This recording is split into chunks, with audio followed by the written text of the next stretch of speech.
right? And you get the 14, 15-year-old kids, that, especially the boys that got, they've got muscles, they'll got attitude and that, and they're going to go up and do golfing, and they're going to show everybody how to golf and hit the ball a mile. And they go up there and they miss the ball 4 times, and then the whole thing disappears, right? But they always enjoy themselves, so it's a good time for doing that. So, rain or shine. If it rains, then we'll just do the lunch. But we've been pretty lucky in the past, so touch wood someplace here. But anyway, it's just a fun day. That's all it is. Open houses. Anybody do open houses on the weekend? Not here. I'm sure some people did from homes. Hopefully, no, because this is like probably the slowest month of the. Last week was the slowest month of the year. This week will be the next slowest month of the year, or vice versa. There's a lot of people have taken last month off in July, and the first week off in August, the last week off in July. This tends to be the highest. So if you find things a little bit slow, if you didn't do an open house, I'm not surprised. Buyers. Who's running buyers? Maybe you're running any buyers right now? No? Yes? Yep. Yes. Okay. And what's going on out there? We're getting more and more activity. We're getting like 16,200 active listings right now. So are you finding more choice now? Looking at Sandeep here. So you've got buyers. Are you looking at?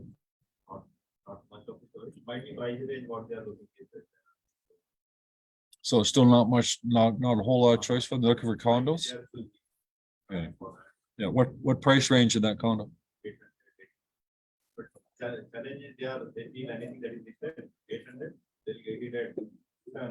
Okay, so this is what I was talking to somebody about that this morning here, talking about pricing. Like are the prices going over asking or under asking? What's the feel there? Do you guys notice that prices are going over asking? Sandvik I just looked at it now. They're saying that as of what was the time frame that was it this month? The last week. In the last week, the average price is 107% of list price. Just for Toronto. Just for Toronto houses, not condos, right? So that tells me that people are underpricing. It doesn't tell me that the prices are increasing 7%. It tells me that people have underpricing properties on purpose to try to generate activity, right? And I was reading something about somebody suggested that maybe that strategy doesn't work today. Anybody have any experience with that? The strategy where you underprice to try to generate multiple offers? Is that strategy not working like it did, or don't know? It's hard to say because it's slow right now. We don't know, right? Sorry, what was it? I'm sorry. Condos are still getting over. So condos are still going over asking. So the $800,000, Cindy, where are you looking? Oh my gosh. Okay. Is this Oshawa to Burlington? Is this person looking to live, or is he looking to invest? 3 different clients. Oh, okay. 3 clients. I was gonna say, holy smokes, man. Yeah. Call me back when you make a decision. So you have 3 buyers and each of them are having just trying to find something, or? Yeah, I mean, I think first time home buyers, and they think everybody has the same psychology that market is low and we should go low, because everybody has a model, they know their numbers. Yeah. But challenge is explaining that, see, people go through that typical scenario, Google, and they feel that we know the market well, and I saw this property, I saw this thing, it was sold before less than asking. I said, did you see the property? No. I said, then don't look at price. There are many other factors. But it's so hard to educate them, right? So hard to educate them that a price is being priced below on purpose to try to generate multiple offers, but the buyers don't see that, right?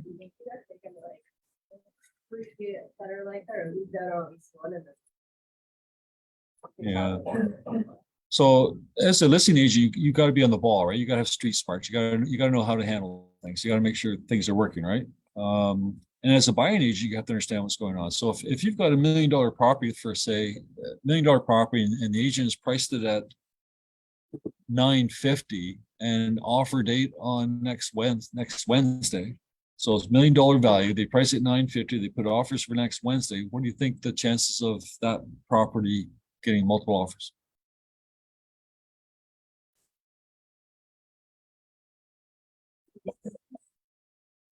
I would say no, right?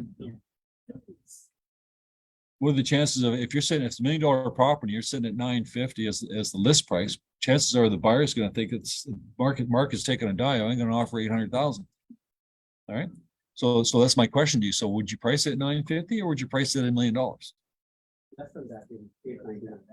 Or if you're going to generate, if you're going to ask for multiple offers, then $1 million property, would you price it at 799? Right. So this is my point. So you've got to use your price as a strategy, right? And unfortunately, I told you about last week where we had an agent where he sold a property for 1.4 million. That was the proper value. But there was 4 offers on the particular property, and he was getting offers for $1,080,000, $1,001,000, $1,125,000, and then the final winner got 1.45. So as Sandeep saying here, a lot of buyers saying, well, the market's dropped, the market's this, market that, let's offer 1.1, even though it wasn't the true value. But the agent, rather than telling the agent this is a waste of time, they've done the offer and it was a waste of time. Right? But as a listing agent, it's good because he told the other people there's 4 offers. So as a listing agent, you want those lowball offers, but as a buying agent, you got to think about it, right? And we've had many times, Sandeep's experience now, you've been at it, but you get a new agent, for instance, and you're always trying to get a bargain for your buyer, and the buyer keeps on losing because you're trying to get them you're trying to be a hero and try to get the best price for your buyer. At the end of the day, the buyer gets madder because they keep on losing. Next thing you know, they want to fire you. So you're trying to be the nice guy and you're trying to put in these low offers for them, thinking that you're helping them get a deal when in fact you're hurting yourself. So sometimes you got to have some, you got to be, you got to know what the market's doing itself, right? So be careful. Okay, I'm just gonna go through all the stuff I've written down here. It's gonna be a long meeting, hopefully, but we'll see. So right now we've got 16,200 active listings. There's 9,000 freeholds. There's 7,000 condos. So that's pretty good. The first 30 days. So yeah, the first 30 days, we've had almost 5,300 sales. Last year was 4,800 sales. The year before that was 9,000 sales, just to put things in perspective, right? So in July, the first 30 days in July of 2021, we had over 9,000. Last year we had 4,800. This year we're 52. So we're actually 9% ahead of June of last year. So that's good too. I'm not talking about prices, just units. As realtors, we don't care about pricing. We care more about units, right? So the prices are the prices, but we care about volume. The freeholds are actually up 7%, but condos are up 13%. So is the condo market, do you find that you're losing there in Cindy, or you just No, out of the condo. Oh, you're finished now? Leases are 6,800, 3,000 are freehold, 3,700 condos. How are we doing with the leases? Somebody over here has multiple offers on a $4,200 per month lease. Is that right? Is it 4,200? 4,300 multiple offers. Offered even more. And other people are actually they're yeah. So that's going to go for more than asking. That's a lease, right? That's weird. It's on what is it? What one Bloor? No. John Street. Yeah, everyone wants to be down. So how are the leases going? So are you guys having to pay for you competing on leases? You have to pay for more than the list price on leases. You find that? Not here. Not happening there. More rent month up front, it's not really quick. Months up front.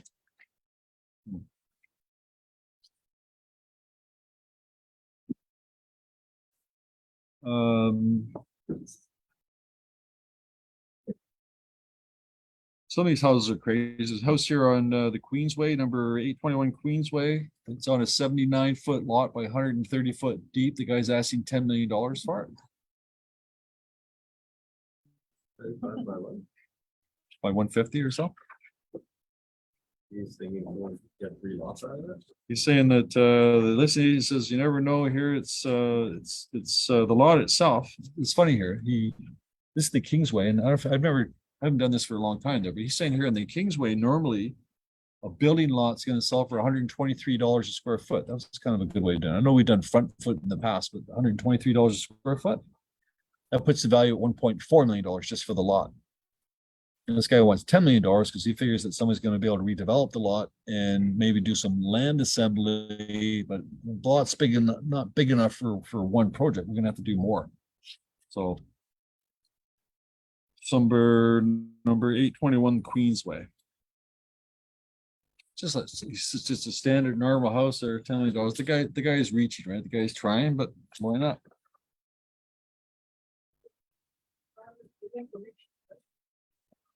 Well, yeah, and it's also highest and best use, right? Sticking with the leases here. So what can you rent for $2,400 in Toronto? How about a 1-bedroom ice condo apartment? All right. Saying here that this here has a factor. It says this property was rented for $2,572 in June, but now it's listed for $2,400. So it's actually the lease price is going down on the ice condo. How many square feet for this one here? You're correct.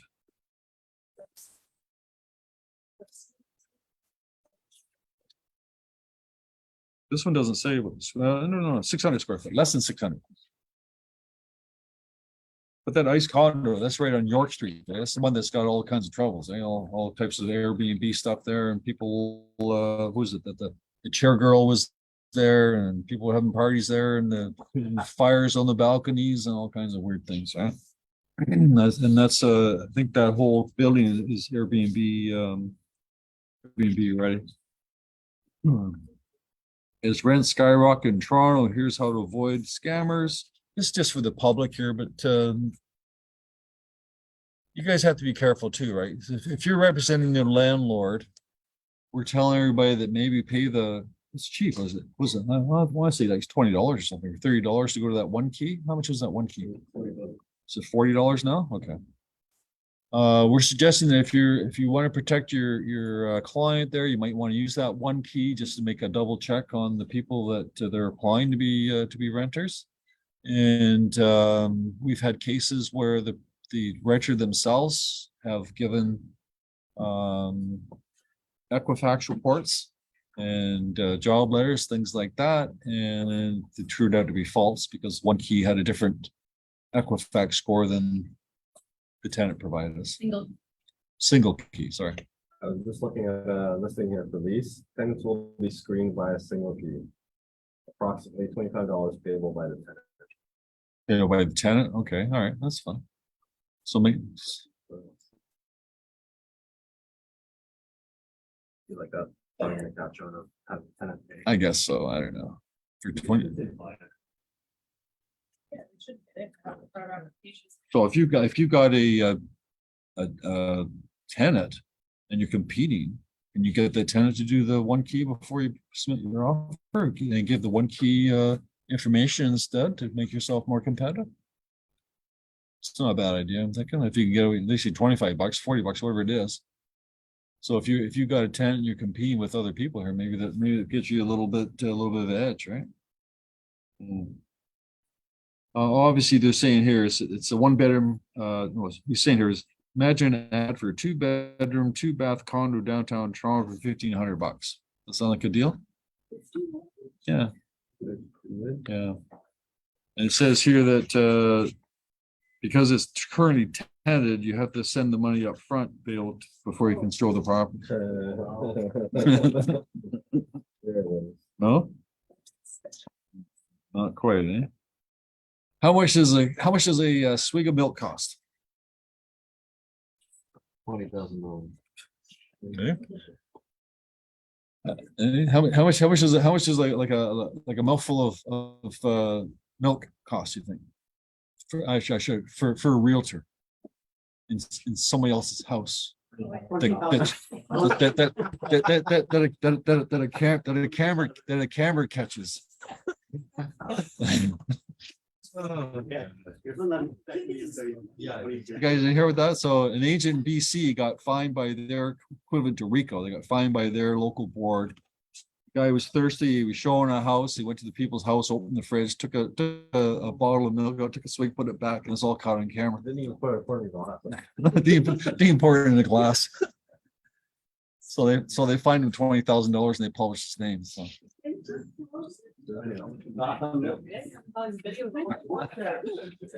Oh, so I read that on, I read that in the Canadian Press, and then the Toronto Star picked it up too, so.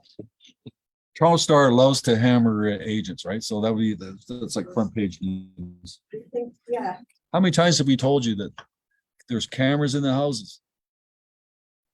We've had stories in the past where the buyer got so excited and the spouse told the other spouse just before just before they left the house, says, we got to have this house, we'll pay anything for it. Then they left. Listing agent sees this. Well, that's good information. So right. So they get an offer and they just jack that price up and the buyer pays for it. the question is, if a client is there with you and they open the fridge to look at the fridge, is that okay? Well, why would you want to open a fridge? They open the fridge, they turn the tap on, the faucet. They do also. You tell me. I don't know. People open fridges?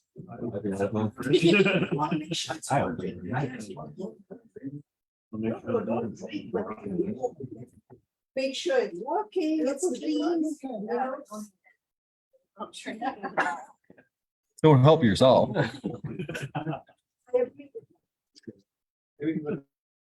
Really thirsty. Festival Towers is at 90, is it King Street or John Street? Sorry, 80 John Street, Festival Tower. When they first built that place, remember at the beginning, we had all the glass that falling off the balconies onto the road? We had that issue that Festival Tower was one of the buildings that had the problem. So it took them like 18 months to fix it. And they finally came to well, they sued the builder and they sued the developer. Nobody took any responsibility, like the manufacturer, the builder, don't take responsibility, but they did have a settlement. They settled on $800,000, which is going to be divided amongst those people that had the problem. So each unit owner is going to get about $1,200 in this settlement. So if you have a client that's in Festival Towers, 80 John Street, that owned the property, he may have sold it already. But if they own the property during the time that when it first got started, they may be eligible for this $1,200 between May of 2011 and November 2012. So even if they don't live there now, it could be eligible for that $1,200. If you have any clients that are in there, we sold a bunch of that in that area. Would you speak to?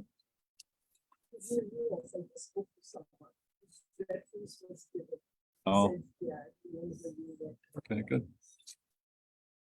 Pickering, there's a couple of condominiums going out in Pickering there. If anybody's got any clients doing the pre-con, things like that. There's that one, I forget what it's called. It's called Pivot at Liverpool and 401. Is it called Pivot? Yeah, but what's the one they call? I thought that was. It's not Highmark. Highmark's another one. Right at behind the Loblaws or the Viewpoint. Okay, so there's Viewpoint there, and there's also one called the Highmark, one you're talking about, which is Highway 2 between Liverpool and Dixie Road. Dixie, Liverpool and Whites. It's going to be a big condominium. So if you're interested in want to get involved in pre-construction on the Durham area, then you might want to find out what's going on with those builders and see if you can get in the ground floor and try to promote to your clients. New home builders are they're starting to complain a little bit. I'm not sure what they're doing. They're complaining or not complaining. Remember, they want to build, the Ontario government, or no, the federal government wants 1.5 million people in the next 10 years, right? So 150,000 people per year. So the new build, so the construction, new home builders want to build all this stuff. There's all kinds of building. Again, out in Durham, I happened to be out in Durham the weekend there.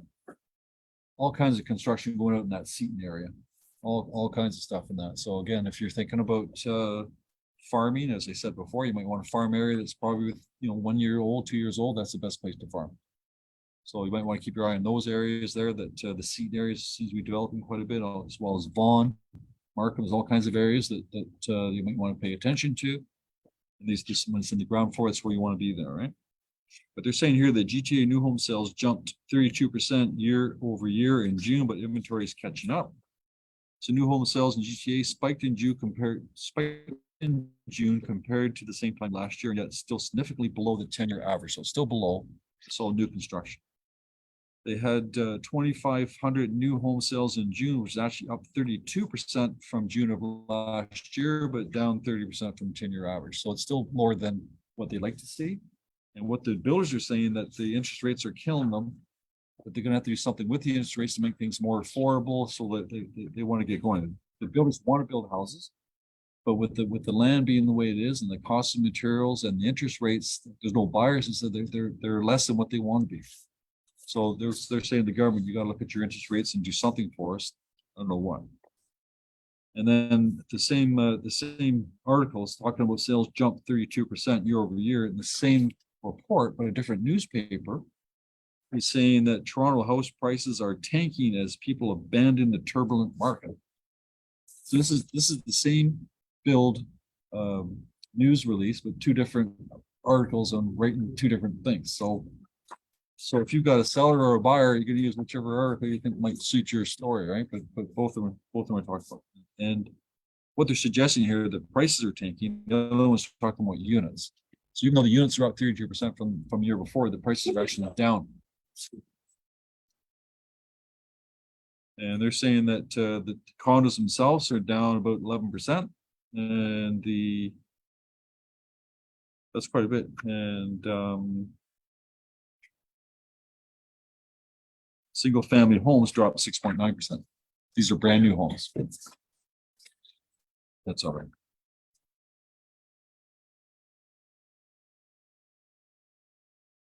We have another public holiday, but we don't have it though. So the federal government last year on September 30th gave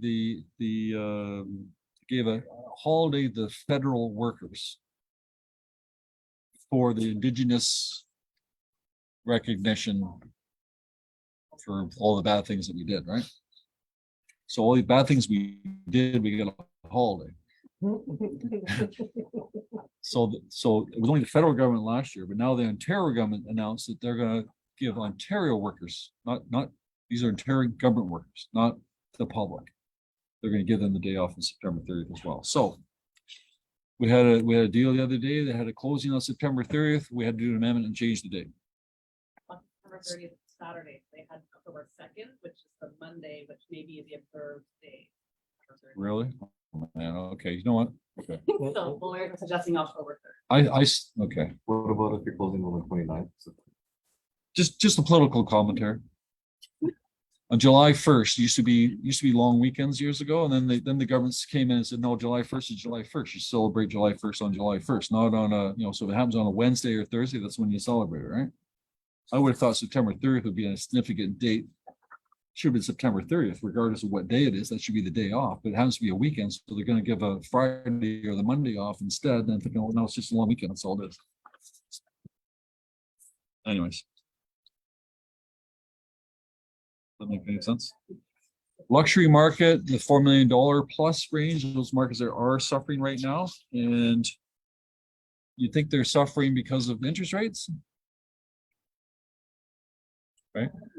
Usually in that price range, people don't care about interest rates, right? So they're usually paying cash. What it's affecting is the athletes and the global people and the actors and actresses because of the foreign buyer ban.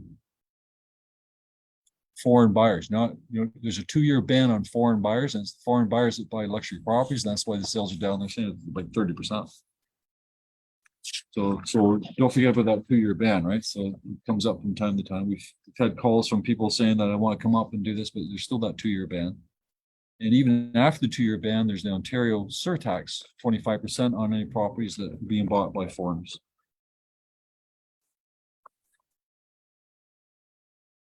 It's nothing to do with real estate, but effective next year, 2024, if you want to travel to Europe, you have to have a special application.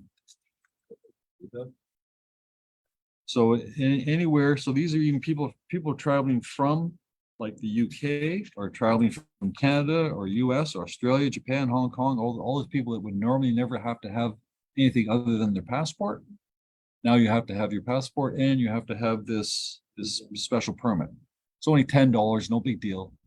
And you have to go online and apply for it. You can get it online. It's not a big deal, but you have to have it. And once you get approved for it or you pay your $10, it's good for 3 years and it attaches to your passport.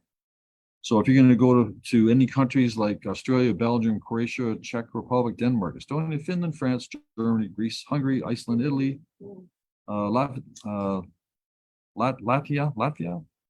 Liechtenstein, Lithuania, Luxembourg, Malta, Netherlands, Norway, Poland, Portugal, Slovakia, Slovenia, Spain, Sweden, Switzerland, you have to have this special pass. One for one. One Just- for all. Just no, one for all the countries. So if you plan on doing some traveling, your passport can't be what?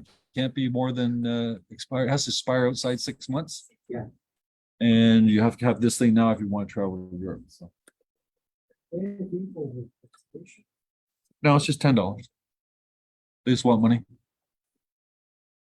I'm sure you're gonna ask some questions. Are you a terrorist? Yes. Because it's all online, right? So how, you know. And Kari was talking about that. Did anybody do this? That there was a pivot thing at Hilton Conference Center last on the weekend, and they looked busy, and it was all pre-construction. It was all about looked like about 10 different developers were all at the Hilton Suite Hotel trying to sell their goods. Yeah, the brokerage got them all together and said that's one big event, do bunch of incentives, and they got 20 projects, 10 developers, they are all Yeah. in one room. Yeah, 20 sites. Yeah. I don't know how they said, but it's a neat idea. And who's this pivot real estate group? Just a normal brokerage. Your bunch of letters are going around for that insurance that RIA wants to do. Show of hands here. Does anybody care?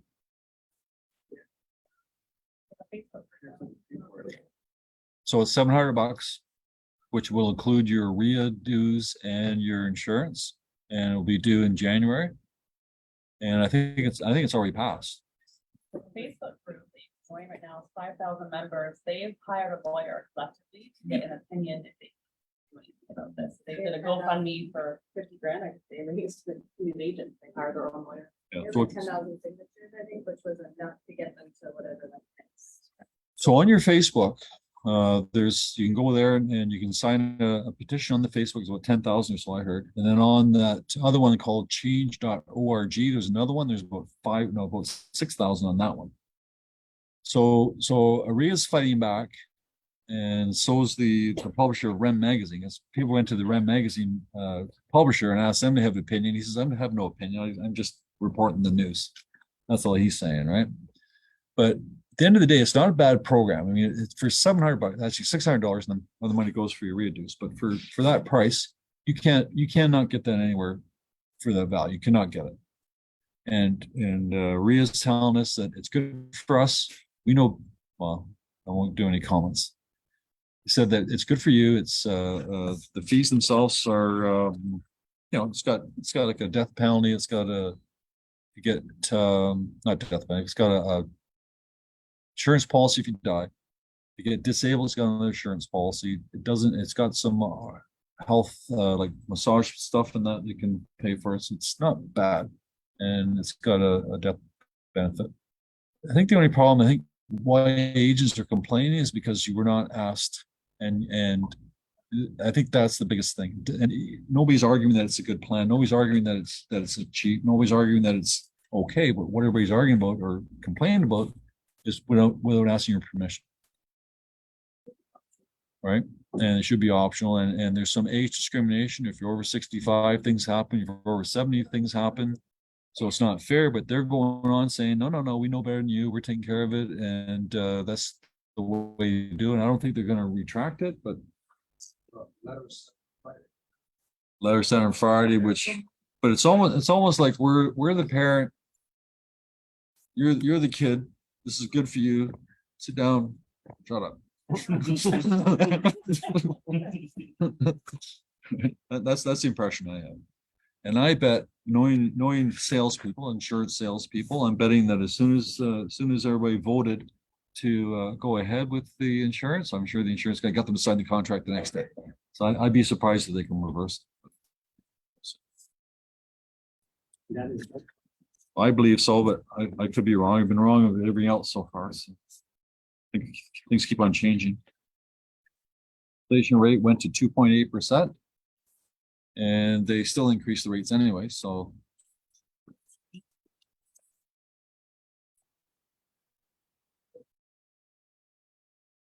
The US is doing something. Yeah, I think they made their first one. US increased theirs. So let's talk about your liability insurance is due on the 18th. As I said a couple times before, that's the best $500 you could spend. Because once you get in trouble, it's nice to have somebody to pay for your lawyer stuff and that. Even if you do nothing wrong, you still have to defend yourself. We talked about the Durham boards joining with Peterborough and also Kawartha. I didn't realize there was two boards. There's the Kawartha Lakes board and there's the Peterborough boards and the Northumberland board. So the Quinte board and Durham board, they're all going to join together using TREB's database. So anybody that signed up for those ITSO companies to try to have access to those territories, you may not have to do that in the future, but they still have to vote on it. But I can't see them saying no.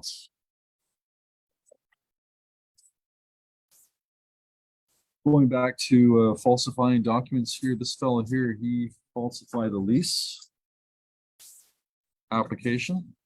Why bother? Right?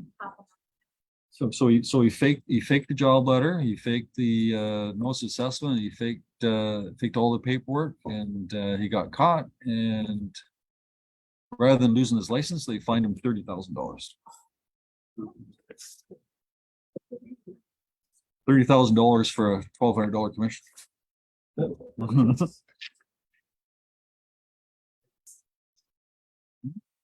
Careful out there.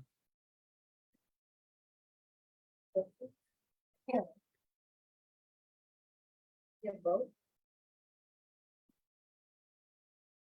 There's a condominium downtown that they're on Merton Street.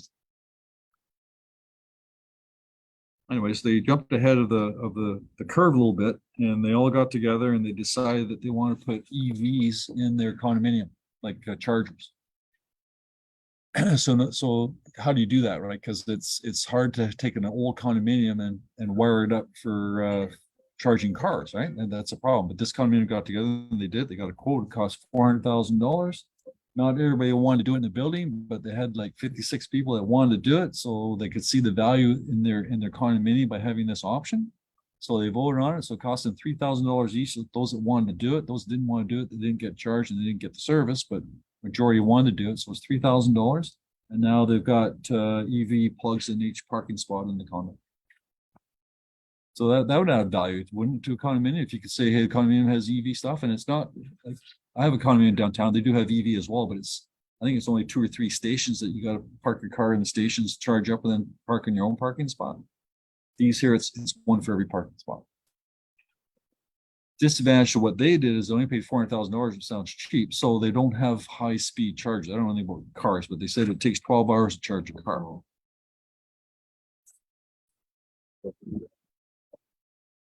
So what they're saying here is everybody's going to charge the car every night. Yeah. So they didn't have to get some fancy supercharged thing to do it in 20 minutes or something there, whatever. So they just plug in every night. Still, it's better than kicking the pants, right? Owners that pay, they want on their own. Probably, yeah. I mean, $3,000 to connect to the grid there. So I think the guys in the future, it's probably the infrastructure's there anyway. So it's just paying $3,000. Yeah, I guess for a new one. Yeah, for a new guy, right? Okay, so now we've got, we spent all kinds of times going through that Moxie Works back in the pandemic and after the pandemic, and we spent all kinds of stuff going on, and we haven't talked about it for a long time because we're getting back into the marketplace. But people have forgotten a lot of things about Moxie Works and what it can do. I just want to remind you, because it is the summer right now, maybe you're not as busy as you may want to be, so there's always things to do in real estate. So you can always, educate yourself, or you can always get up to speed on what's happening. But you've got your web page itself, which can be SEO'd. Right now, you're likely not getting any leads on your website, likely because you haven't spent any time to drive traffic to it, right? So you can do that in different ways, but you have your web page, it's there. You've got your C21 present. Does anybody, I'm not gonna ask questions.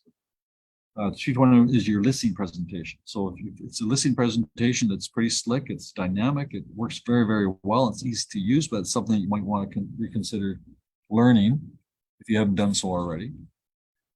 What else we got? We got, we talked about last week about your buyer's tours, right? So you've got something on there. If you've got a buyer's tour, I'm sure everybody does this. Everybody, if you've got a buyer's, you have buyers that you're going to see 4 properties, right? So what do you do? Like you print out the listing yourself, and you send the listings to your client. Like how do you coordinate with the buyer? You want to show 4 properties. How do you coordinate with the buyer? Send them an email for what? Like, I see people doing this, but I don't know what we do. So what do? You send the MLS listings? Yeah. And you send it from. No trick question, tell us. It's no trick question. You got a buyer that you're going to show 4 properties to. How do you tell them where to meet and how to meet and what are you going to look at? We're very good at stuff. Okay, you choose, and then what do? You say, okay, meet me what? Well, they meet me at this one and then they follow them. for And the do you tell them that these are the 4 properties you're going to see, or do you surprise them? What do you send them? Was it client full report? What do you send them? Send them an email. Hmm? An email. Send them an email. What's in the email? From track? I would fax it, but I can't fax it. No, what do you just like? What do? You attach 4 listings, MLS listings? Yeah. I know what you're trying to. I don't know. What You know, I know what you're trying to. I'm trying to tell you there's a better way, but I want to know what we're doing right now. Yeah, I was sure. No, you're not. You're not. That's Out all the MLS, put them in order, 1, 2, 3, 4, and give them the stack. And they were meeting at the first one. and okay. then So they- everybody takes 4 listings, and you print out the MLS listing, and you email it to them and say we're going to go 1, 2, 3, 4.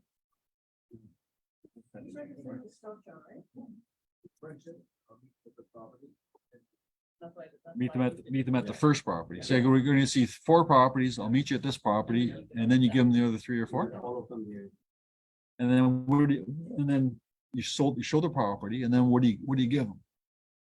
They already Nothing? have the MLS. No, they don't. You just told me you meet at the first property. Don't give them And any. then you give business. them the stack of listings at that first property. So you give them a stack of papers saying, here's what we're gonna go look at, right? I usually start a thread though, showing for whatever day it is, and then the listing's already on. Start a thread. I don't know where you're going with this though. Well, no, I just want to, because nobody's doing the buyer tour, so you must be doing something better than that. This is my point, right? So the buyer's tour, I'm just confused, and I know we gave so much information, maybe everybody's forgotten about it. So we're going to remind you what you can do. The buyer's tour, very simple, and Sandeep and I did it last week. You go to your Engage, your MoxWorks, you go to your Hub 21, you go to your, I think it's, what did we say? It was marketing? C21 present. Buyer's tour. Put MLS numbers, 1, 2, 3, 4. Put MLS numbers, hit enter, and then hit send. You send it to your client. So the client gets the listings on MoxieWorks on his email, so he can actually look at the listing. But if he wants to look at the detailed pictures, he just has to, on his phone, her phone, just click on the listing, and they get all the 20 or 40 pictures that are on there. And then it also does comparables, and then you go to the next property, you get all the comparables. Right now, when you give them the piece of paper, which maybe it's the right way, I don't know. All they have is the picture of the first picture on the house. They got nothing else. They got 50 apps. They got 50 apps to look at themselves, but now they have to, what? They have to go to MLS and search for it. Whereas this buyer tour, it's already there. Everybody has Realm? You guys all have Realm? Not everybody. Benefit for the buyer tour, I mean, you do look very professional and organized. It's not really the clients. The yeah, reason, but and it the looks- reason why I'm saying this now too, is that somebody said to me that they don't do feature sheets anymore because they got a whole bunch of feature sheets and maybe one or two are gone, the rest are sitting on the table, they never use them. Do you guys notice that? You guys even do feature sheets anymore and leave them at the table or leave them in the house? Yeah. You do, and are people taking them? We give them forcefully. You have to. Anyway, so you got that, right? And then the listing presentation itself, the CMA part, we're suggesting Moxie Works is far better than, don't even consider Realm. Realm's not even, if you're trying to play with Realm and you're going CMA, don't do Realm CMA yet. It's not completely finished yet. And a lot of people use the Stratus CMA, which is fine, but my concern is you're competing with other people and everybody's using that Toronto MLS CMA. Maybe you need to do something different. So we're seeing Moxie. Okay. Now this girl here is going on here saying that it's time to start preparing for the fall market. So now the interest rates are sitting higher than anyone thought possible, save except for the boomers who insist that nothing's compared to the 18% they once endured. You ever heard that? Everybody says, oh, the interest rate's gone up to 6%. Oh yeah, when I was your age, it's 18%. The only difference though, when rates were 18%, the average price was 100,000. Nowhere near where it is today, right? Incomes were different too. Everything is different, right? All signs point to a gentler fall market than the spring we just experienced. So people are predicting that the fall market is going to be stronger than the spring market, which is good because we had a bit of a spring, had maybe 1 month or so, and then it kind of fizzled out again, right? So the fall market, they're saying, is going to be fine. With new mortgage applications, the stress test now is actually over 8%. So you have to qualify at 8% to be able to qualify for something. In some cases, the reality is that the buyer pool and their budgets are shrinking. But unfortunately, the prices are not plumbing. Why is that? Because there's not enough inventory. So in a real world, with the interest rates going up, the prices should drop, but the prices didn't drop. Prices are actually going up. So because of lack of inventory, right? That's what they're saying. So there's that's happening. There may be fewer buyers out there. It's still not even balanced market. I think the months of inventory was 3 months of inventory right now. Condominiums are leases are 0.8 months of inventory. Trading real estate is going to require more preparation and precision than simply hammering a sign in front of lawn. So this is for you guys. So saying here that trading in real estate is going to require more preparation and precision than simply hammering a sign in the lawn and hoping the best. So they're telling the people here, make sure you interview realtors. This is the Toronto Sun writing an article to the public. They're saying make sure that you get at least 3 competitive presentations from 3 different realtors. You guys done that? So if they're interviewing 3 realtors, you have to make sure that you know what you're doing. You got to make sure you got a proper presentation. You can't just go to a listing presentation, you get a whole bunch of listings, throw them on the table, and that's your listing presentation. Right? You want to separate yourself from somebody else, right? There's 2 ways you can separate yourself when you're competing with other people. One is to do what? What's the easy one? You compete with 2 other agents you're competing with. What's the easy one to make yourself more competitive? Cut your commission to 0. You'll win every time. Right?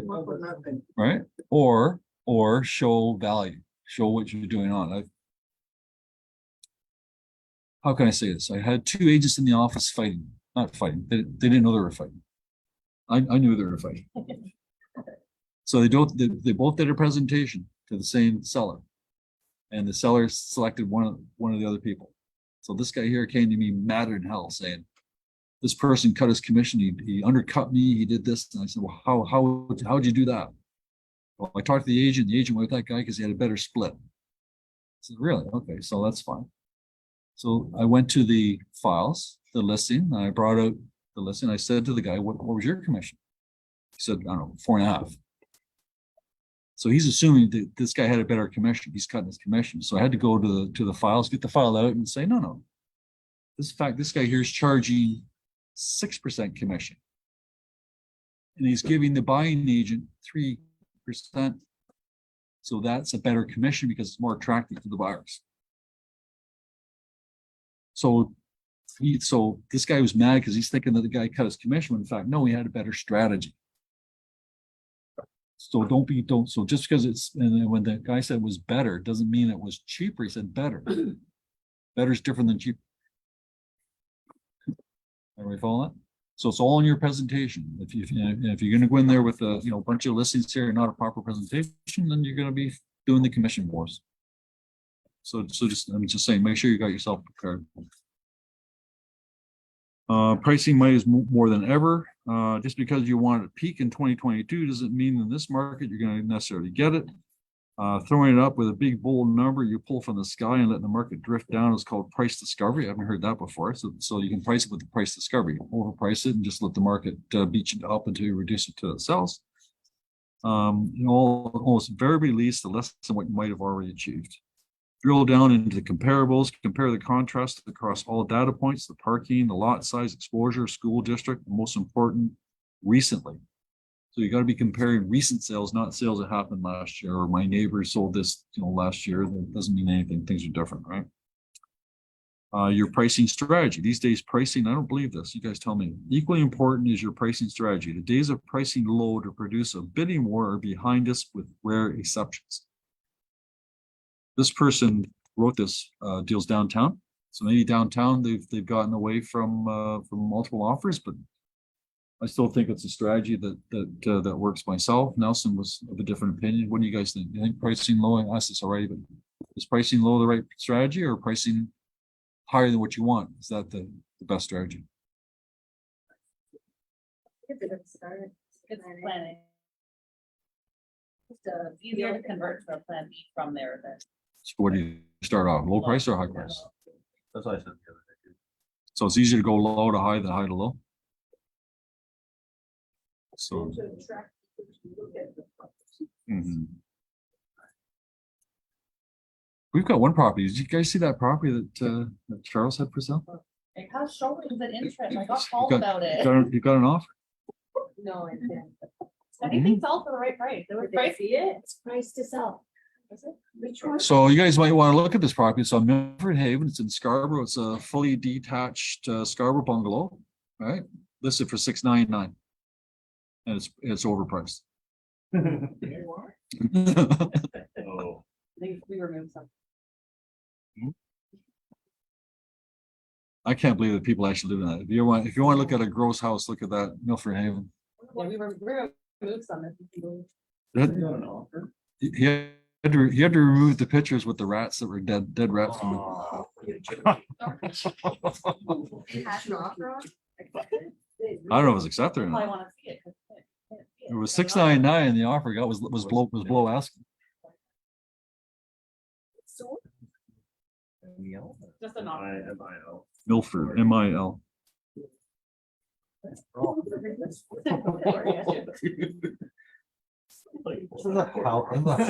Like a haunted house. Someone lived there. So what they're suggesting here is that it says come to the market at a price supported by comps. Okay, so if you've got comps, some agent's going to ask you which comparables. Anybody ask that from your listing agent? What were the comparables? Or vice versa, the buyer comes in with their comparables.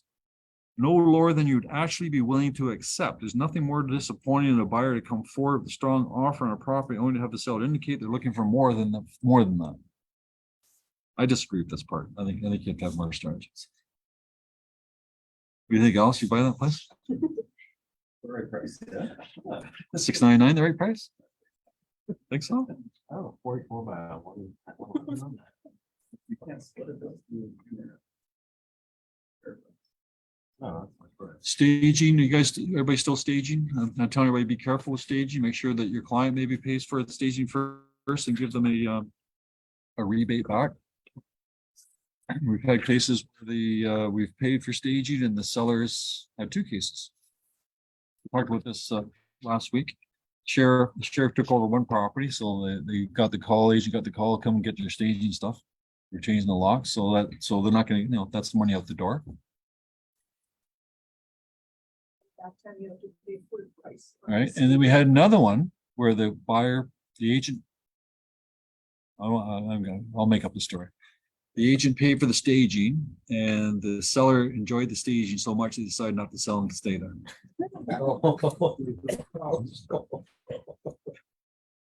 Because they got all the crap out there and holy Christ, this house is bigger than we thought.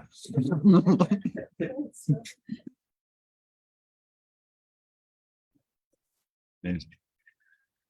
Good, all right, so we're done. So again, no meeting next week, but we do have the family day and we'll talk more and more about that as we go. So usually the family day is a good day. Anybody have any buyers, sellers that we want to talk about? No buyers, no sellers? We're gonna have a property out in London, 2-bedroom condo, something else. soon. London, England. Make a permit nowadays. Anybody else? One note from the mortgage broker. He's saying, please note, we have seen a big decline in property prices recently in terms of appraisal value. Outside GTA, we are getting almost 175K to 200K lower appraisal, specifically builders closing. Please be aware about this. Builders closings? Okay, that's curious.